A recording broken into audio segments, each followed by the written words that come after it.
Ya, memang agak teknis ya, tetapi saya ingin memberikan bingkai yang mungkin bisa dipahami ya. Jadi kawan-kawan semua, ada dua aspek yang tiga. Secara formil ada satu aspek yang perlu digarisbawahi, yaitu bahwa kasus ini sudah lewat waktu pelimpahan. Dari yang harusnya 14 hari menjadi 85 hari kurang lebih. Bahkan barangkali lebih dari 85 hari. Karena itu sudah tidak layak dilanjutkan penersangkaannya. Penersangkaannya ya, arti perkara ini. Itu satu. Dari aspek materialnya, ada pasal-pasal yang diduga merupakan pasal selundupan. Dalam bahasa kami tanda kutip, karena menersangkakan Mas Roy tetapi tidak sesuai dengan fakta dan peristiwa yang dilaporkan. Ya. Yang dilaporkan pencemaran nama baik, fitnah, yang dikenakan pasal-pasal yang ancaman hukumannya terkait dengan manipulasi data, dokumen, edit dokumen dan lain sebagainya. Jadi itu. Tetapi secara umum kami mengatakan dari semua 6 pasal yang dikenakan kepada Mas Roy dan Dr. Tifa, tidak ada satupun yang sebenarnya bisa dikatakan sebagai pasal yang justified untuk dikenakan.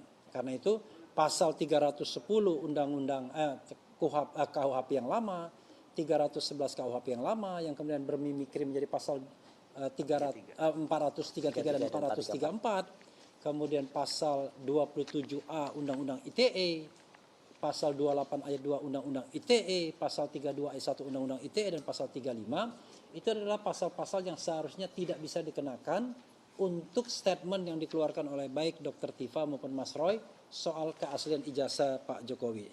Tadi saya ada lupa bahwa selain itu kami juga menyampaikan gugatan. Sudah sampai ya? Belum ya? Rencana ya masih ya?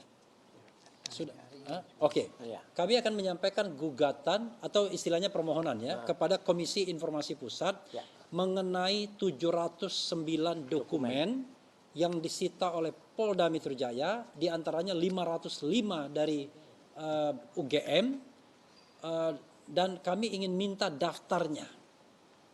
Sebenarnya dokumen 709 itu apa saja yang dijadikan sebagai dasar penersangkaan baik Mas Roy maupun Dr. Tifa. Sementara fisik yang kami minta adalah fotokopi legalisir ijazahnya. Jadi cuma fotokopi legalisir ijazah dan kemudian daftar dari 709 dokumen. Karena kami juga pengen tahu sebenarnya dokumen-dokumen apa sih kaitannya dengan penersangkaan Mas Roy dan Dr. Tifa. Silakan Pak Al-Katiri barangkali menyampaikan apa yang ingin disampaikan, terutama terkait dengan gugatan